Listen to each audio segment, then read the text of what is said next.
Bhagavate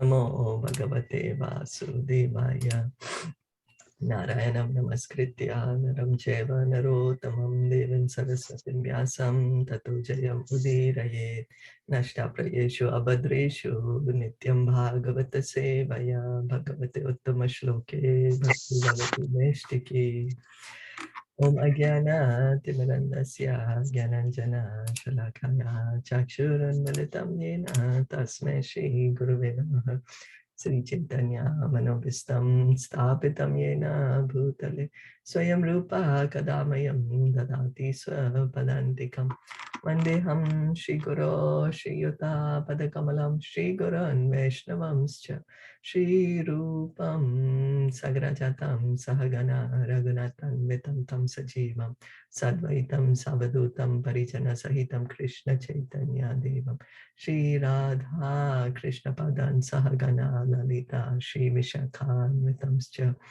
He Krishna Karuna Sindhu Dinabandho Jagatpate Gopesha Gopika Kanta Radha Kanta Namostate Tapta Kanchana Gaurangi Radhe Vrindavaneshwari Rishabhanu Sute Devi Pranamami Hari Priya Nama Om Vishnu Padaya Krishna Prishtaya Bhutale Srimate Bhaktivedanta Swamin Iti Namine Namaste Saraswati Deve Gauravani Pracharine Nirviseshasha Shunyavadi Paschatya Deshatarine Vanchakalpa Tarubhyasya Kripa Sindhu Bhaevacha Patitanam Pavanebhyo Vaishnavebhyo Namo Namaha Jai Sri Krishna Chaitanya Prabhu Nityananda Shri Advaita Gadadhara Shri Vasandi Gaura Bhakta Vrinda Hare Krishna Krishna Krishna Hare Hare Hare Rama Rama Rama Hare Hare. We continue reading today morning from Srimad Bhagavatam. We are on Canto 3, Chapter 18, Text 6, where Hiranyaksha was insultingly calling the Lord, but by the choice of words, the Sridhar Swami explains that he is in fact glorifying the Lord. So reading, Sad Tudyamano Aridurukta Tomarer Damstragra Gam Gam Upalakshya Bhitam Todam Rishan Niragat Ambu Madhyad Graha Hataha Sakarenu Yathe Baha. Although the Lord was pained by the shaft-like abusive words of the demon, he bore the pain. But seeing that the earth on the ends of his tusk was frightened, he rose out of the water, just as an elephant emerges with its female companion when assailed by an alligator. The Mayavadi philosopher cannot understand that the Lord has feelings. The Lord is satisfied if someone offers him a nice prayer, and similarly, God is dissatisfied if someone decries his existence or calls him by ill names. So we think only we have feelings, but God has feelings too. He's a person. How happy we feel when somebody appreciates us. We're always looking, oh, really, really? What did he say about me? What did she say about me? Let me hear. Oh, what were they saying? So Krishna, he has feelings also. He feels happy when we appreciate him, when we are praying to him nice, offering him nice prayers. And how sad we feel when somebody is rude to us, when somebody is, abusive to us, somebody is angry at us. We feel sad, we feel hurt. So Krishna feels hurt also. He's a person, he's the supreme person, and he has feelings. The Supreme Personality of Godhead is decried by the Mayavadi philosophers who are almost demons. They say that God has no head, no form, no existence, and no legs or other bodily limbs. In other words, they say that he is dead or lame. So imagine if somebody speaks about us, we can hear them.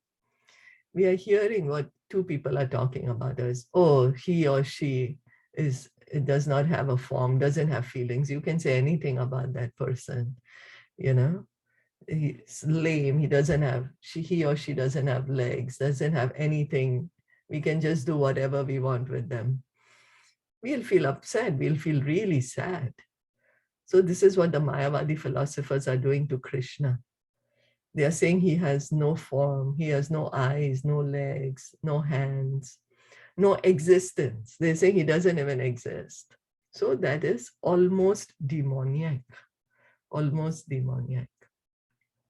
All these misconceptions of the Supreme Lord are a source of dissatisfaction to him. He's never pleased with such atheistic descriptions. So we are not pleased when somebody is not nice to us. They don't consider our feelings. When somebody doesn't consider our feelings, we are not happy with them. Look, Krishna, he's a person too. So even he is not pleased with the atheistic people. In this case, although the Lord felt sorrow from the piercing words of the demons, he delivered the earth for the satisfaction of the demigods who are ever his devotees. The conclusion is that God is as sentient as we are. He is satisfied by our prayers and dissatisfied by our harsh words against him. So we are sentient. So why is God not going to be sentient? You know, because some people say, oh, God is not sentient. He has no feelings. He has no senses. But that means we are greater than God. We have feelings. We have senses. Are we greater than God? But we are not greater than God.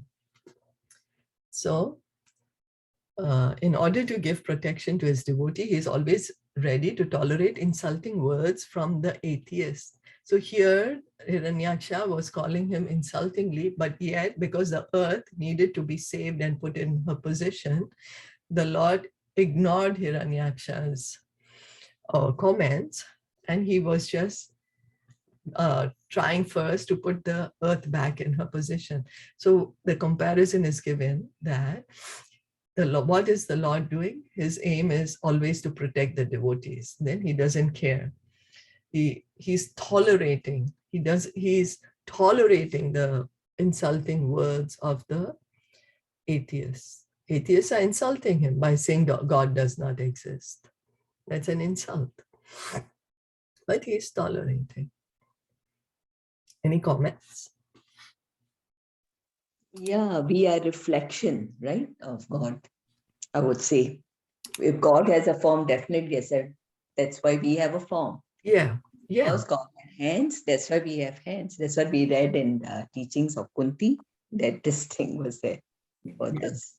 Yeah. Right? So we are a reflection, but of course, like God is supreme and we are just the part and parcel of. Part and parcel, that's right. We are in the Bible. That's why we cannot deny that God doesn't have a form because we have a form. It's because God has a form. So that's the reason. So we are a reflection of God. Yeah. Yeah, it's reflection. Thank you. Yeah, like in the Bible says, man is made in the image of God. Man is made in the image of God. Exactly. Because God has two hands, we have two hands. It's not the other way around. Some people say, oh, because we have two hands, God has two hands. Yeah. You know, God has made us in his image. He looks like that. That's why he's made us like this, looking like him, you know. So we each have a spiritual form. Each of us have a spiritual form. We just have to revive that, rediscover that. I just have one question, maybe not, I mean, I don't know, but it just came up that God is Sachidanand. So then is it the sorrow of only the devotees that he feel, right? Because he's so compassionate. No, I'm sorry. Could you please repeat? Like we say that God is Sachidanand, like he's ever blissful and you know, all blissful and all. So then that means that the sorrow that he feels is of the devotees. You see, what happens is he's Sachidanand, so he doesn't need anyone else to make him happy. But when we are telling, oh, you don't exist, you don't do he feels sad, no? Like, what are you doing? You become crazy, you become mad. Like when our children behave not in good ways, we do feel a little hurt, right? Isn't it? It's like that. He is Satchidanand, of course, but we each have a loving relationship with him too. But we have forgotten. But we have forgotten it. And so when he sees us behaving that, oh, you don't exist, oh God, you are not there, then he's like, what happened to you, my dear child? Like that. He's still happy. He's still very happy. He's still fully satisfied. It's not that he's going to be, it's nothing missing in him. Yeah. It's nothing missing. But when we behave in such ways, of course, he's pained for our, And also, he, as we say, he has feelings. He wants to have the loving relationship with us. And but instead, we are making that loving relationship into a hate relationship. So he does feel like he's waiting for us, each and every one of us. He's anxiously waiting for us. Not that anything's missing in him, but yet he's waiting for us. So that's what a relationship is all about, right? Yeah. Okay. Sorry, Sneha, were you saying something? No, I said that's why we are here, no? Because we have forgotten him. That's the reason, and we wanted to enjoy ourselves, right? Like we didn't want to serve him, to have that loving relationship with him, and that's the reason we came here, right? Yes. Yeah. Like we say, why should you be the director of the movie? Yeah. I'm going to be my own director, Correct. Yeah. We wanted to be masters. Master. Yeah.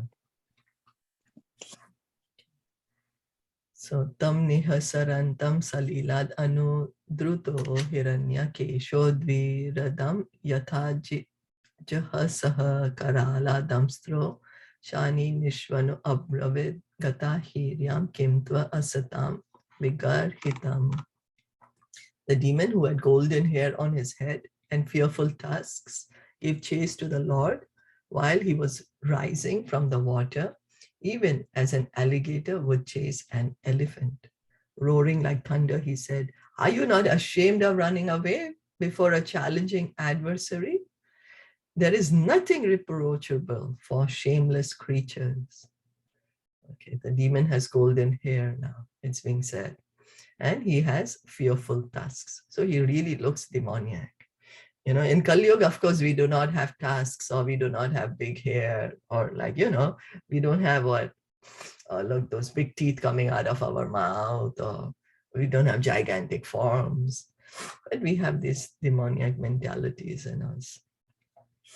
So when the Lord was coming out of the water, taking the earth in his arms to deliver it, the demon derided him with insulting words, but the Lord did not care because he was very conscious of his duty.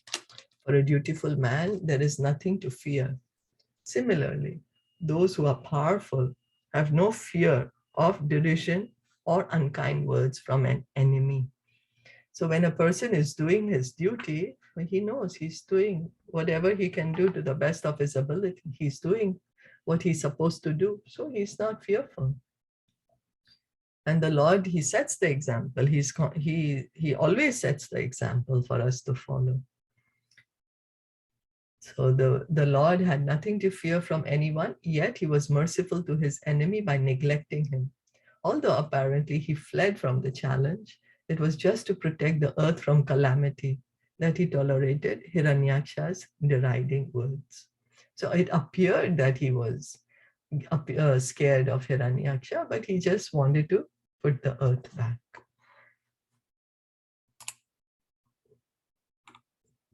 Sagam udastat salilasya gochare vinyasya tasyam adadhat swasatvam abhistuto vishwasraja prasuner apuryamano vibhude pashyato rehe. The Lord placed the earth within his sight on the surface of the water and transferred to her his own energy in the form of the ability to float on the water. While the enemies stood looking on, Brahma, the creator of the universe, extolled the Lord, and the other demigods rained flowers on him. So those who are demons cannot understand how the Supreme Personality of Godhead floated the earth on water. But to devotees of the Lord, this is not a very wonderful act. Not only the earth, but many, many millions of planets are floating in the air. And this floating power is endowed upon them by the Lord. There is no other possible explanation. So people might say, how come Krishna made the earth float on the water? But why not? If he can make all the planets float in the space, then why he cannot keep it on the water? He can do it. The materialist can explain that the planets are floating by the law of gravitation, but the law of gravitation works under the control or direction of the Supreme Lord. So we see the scientists, they always tell us, right? Law of gravity, then this. But who is the lawmaker? Who is the one who's made the law? That we are not trying to find. We are saying, yes, yes, there is a law. We're trying to understand how this whole universe is working. But who is the one who has created this universe? Who is the one who has established these laws? That they completely negated.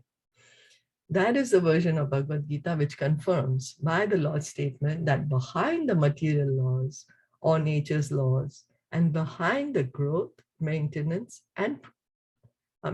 production, and evolution of all the planetary systems, behind everything is the Lord's direction.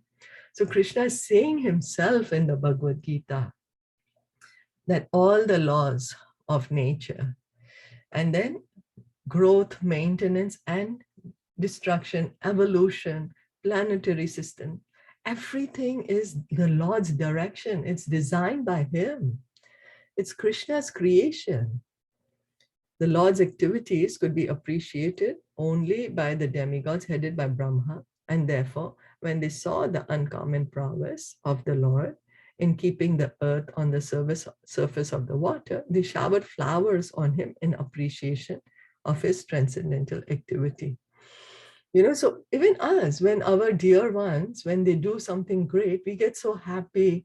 We throw party for them, we applaud for them, isn't it? When they're doing something nice, when they achieve something, our dear ones, we feel very happy. And so here, the devotees are happy that the Lord is successful. He saved the earth from the inside the water. Now he saved her. He's making her float. He's making her float. She's always in the air, but now she's floating on the water. So they're showering the Lord with flowers in appreciation. Yeah.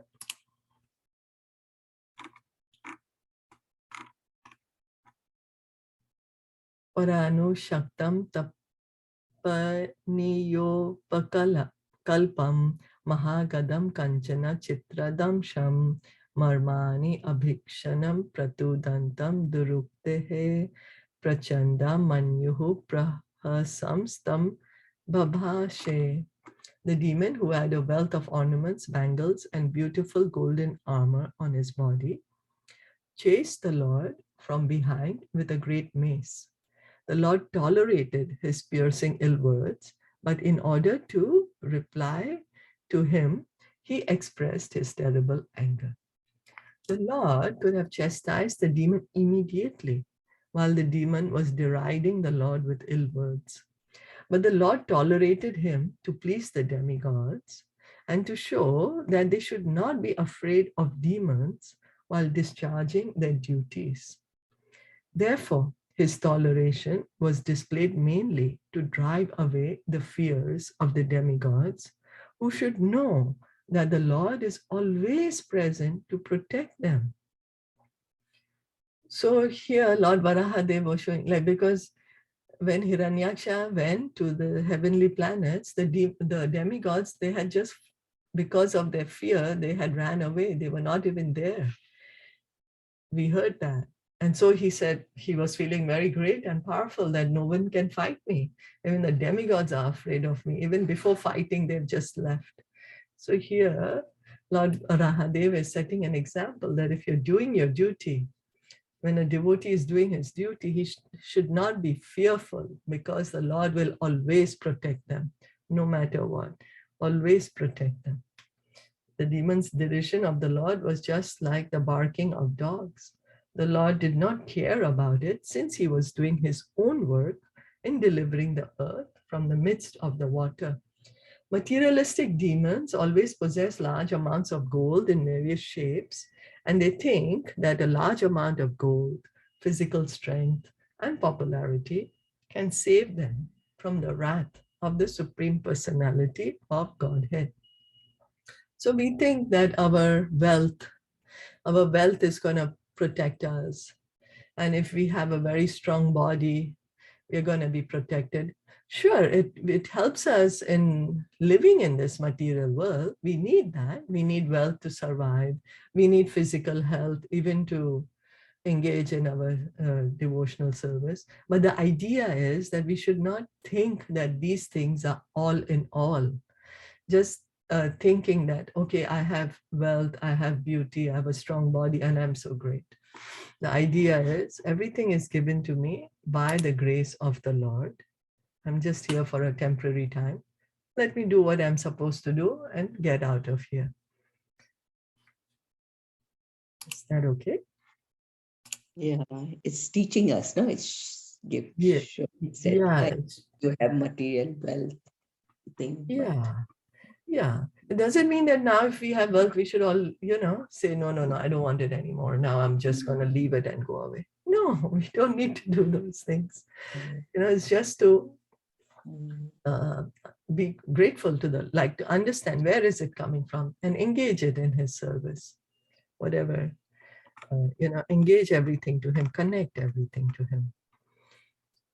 Shri Bhagwan Uvacha Satyam Vayam Bho Vanagochara Mriga Yusmad Vidhan Mrigaye Grama Simhan Namrityu Pashe Pratimuktasya Vira Vikathanam Tava Grananti Abhadra. The personality of Godhead said, indeed, we are creatures of the jungle and we are searching after hunting dogs like you. One who is freed from the entanglement of death has no fear from the loose talk in which you are indulging, for you are bound up by the laws of death. So now, Varahadev is speaking. So this is Lord Varahadev, also being said, personality of Godhead. It doesn't mean that because he's in the form of a boar, he's not God. He's still God, no matter what form he takes. All the incarnations of the Lord have equal power, but they just show as much as is needed for that particular pastime. It's not that they don't have the unlimited power. They have it. They just show what is needed. Demons and atheistic persons can go on insulting the Supreme Personality of Godhead, but they forget that they are subjected to the laws of birth and death. They think that simply by decrying the existence of the Supreme Lord or defying his stringent laws of nature, one can be freed from the clutches of birth and death. Now, we think, okay, I will just say that God doesn't exist. And then I start believing it, but does it become a fact? It's just my belief. It's just my mind. It's just my imagination. It cannot change the fact that God exists. His name is Krishna. He has a form. Whether I believe or not, the fact continues. For example, if I believe that there is no country like America, then that's my belief. That's my imagination. But does it mean that America doesn't exist? And it doesn't matter to America. It's going to continue to exist. And so many people also say, oh, why you have to worry about next birth? There's nothing like next birth. You give up this body, you're finished. Everything finishes with this body. There is no nothing soul. So just by them believing in such things, does it mean that there is no next birth? You know, well, there is. Just because we believe something doesn't make it the absolute truth. And many of us think that, oh, because I think of this, this is the truth. Actually, the truth is very far. The truth is truth. We just have to hear the truth and try to understand the truth. In Bhagavad Gita, it is said that simply by understanding the transcendental nature of God, one can go back home, back to Godhead. So, Krishna says, right, Janma karma chame divyam evam yaveti tattvataha tattvadeham punarjanma neti soeti mam arjuna. So what does it mean? Oh, that I just hear the story. Oh, yes, yes, I know, Krishna. He was born in the prison, you know, somewhere, I think in Mathura, somewhere there. I know. And then he was born there, middle of the night. It was raining. And then they took him, the father took him to Vrindavan, and he was living there. So, but that is not really understanding God. That's not really understanding his supreme position. Here, the words are clearly written by Srila Prabhupada, by understanding the transcendental nature of God. You know, what is his nature? What is his position? It's all transcendental. It's not material. It's not material. That's what we need to try to understand. His supreme position, that's what we need to understand. Then we can go back home, back to Godhead.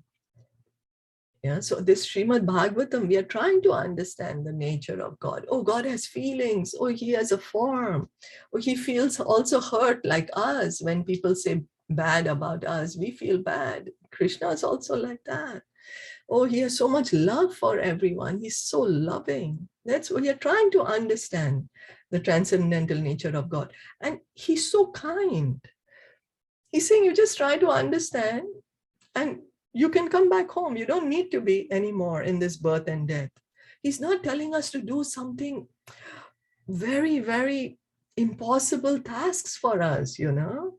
He's not saying you go and you study for millions of years, or you do meditations for thousands of years, or you know, do some impossible things. No, he's saying just try to hear about me, try to understand, and you can come back to Godhead. This is bhakti. This is bhakti. Trying to understand God. But demons and atheistic persons do not try to understand the nature of the Supreme Lord. Therefore, they remain in the entanglement of birth and death. But there are people who don't want to understand. Then they continue living in this material world.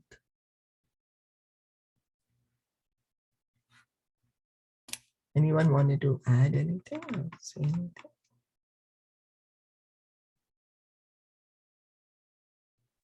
So that means that he is so merciful. Again and again, this is being proven. Yes, that's right. That's what we are understanding. How merciful he is, how loving he is. Yes, yes. Yeah, like the first thing that you said in the morning, that just the bow down, like when you bow down to deity. Yeah. And like yesterday, the Dhruv Maharaj, the Dhruv Maharaj story, Radha Govind Maharaj was narrating, and then he was saying that when you just bow down, you don't know that your deity is reciprocating to you. You can see the smile on your deity's face. You can see. So that is Krishna himself. He's reciprocating to you. So your single bow down, like if you can't do anything else, then when you bow down, he just takes away all your troubles, all your sins, just by a single bow down that you do. Like as you mentioned in the morning. Yeah, that's very, very, very, very important. And then he said that you should you should keep it in a proper order, like every day, at least I'll bow down thrice. The morning, the afternoon, and in the evening before going to bed or sleeping. So when you do everything continuously with the with the restrictions on you, like with that I will do this much, that gives a lots and lots of benefit. Or just start with one single bow down. But yeah, as you mentioned, though, it's really, really, really important. We don't know the power, but it's very, very powerful. Yeah, thank you. Yeah. And we should feel fortunate, because there's so many times unable to bow down, and then, oh my God, So we have the ability and we're not even making use of the ability, just have to bow down. And then just imagine so many don't even have the ability to bow down. Then can do mental, then can bow down in the mind what to do. But then to actually be able to bow down, it's a good fortune. Great fortune. So Krishna is so kind. He just makes these simple things for us to do. Like, we are babies, but we don't understand that. And he's giving us this easy things, but we are like, no, how can it be so easy to get out of this birth and death? What are you talking about? Yes. What's wrong with you? How can it be so easy? You can just get out of the world just by hearing about Krishna, hearing Bhagavatam, chanting, and you can get out of this material world. No, there should be something beyond it. There should be something I need to think about, or I need to know. Because in the material world, it's like very difficult to achieve things, right? In the world, we have to endure a lot to get something good. And then we say the more hard we work. What's that? Yeah, the results are the results better, are better. Yeah, the better. It has to be really, when it's really difficult, and it's really gonna be the fruit will be more sweeter. More sweeter, yes. Yeah. The harder you work, the sweeter the result is. Yeah. But that is material, but spiritual is totally different. It's totally different. It's not difficult. You just hear and chant. We all like to hear. We all like to speak. So just hear and speak about Krishna. Like, it is so beautiful. Like how it is just so simple, but we don't want to accept it because it is so simple. That's why our minds are juggled. Oh, how can it be so simple? There's something wrong. It can't be. Yeah, exactly. And how can you say how Krishna is God and he lives in Golok Vrindavan? No, cannot be. How can I come to know who's God? God should be someone vague that I shouldn't be able to find out who he is or what is it or something, How can there be, God should be some idea or something. How can be? Yeah, but it's that we don't have to complicate things. Yeah. The problem is they don't want to read, like, people who don't want to read this Bhagavad Gita or Bhagavatam, how will you know? Like, all these are revealed in the scriptures, right? Yeah. So if you start reading, you'll get, little this thing, okay. Though it's like, all the time we are in ignorance if we don't read. Yeah. Right? Yes. Yes, so true. From last few days, I was having pain in my right knee and leg. And then I realized that, like, as you mentioned, that how fortunate we are that we are at least able to. And there are people who have these ailments and who can't, and they can't do anything. It's not their fault, but they can't do anything. They can't bow down. They can't sit in a position that is required. So we should be so thankful and so consider ourselves so fortunate that we are able to do it. But we don't realize until something happens. We don't realize the importance. That's the human nature. You can't do anything. It's human. So true. So true. Yeah. We just have to continuously, find ways to be grateful to the Lord, express our gratitude to him. Yeah, so then I've been praying that Krishna, please make it well. I want to serve you. I want to bow down more and more to you. So please give me the ability, please. take this away and only you can do it. I just want to bow down to you and serve you more. So, yes. Very good. So, thank you so much, everyone, for joining in and listening in. Thank you. Srimad Bhagavatam ki jai, Shilpa Prabhupada ki jai, Gaur Premanande, Hari Bol, Hare Krishna. Happy Ekadashi. Happy Ekadashi. Yes, happy Ekadashi. Happy Ekadashi.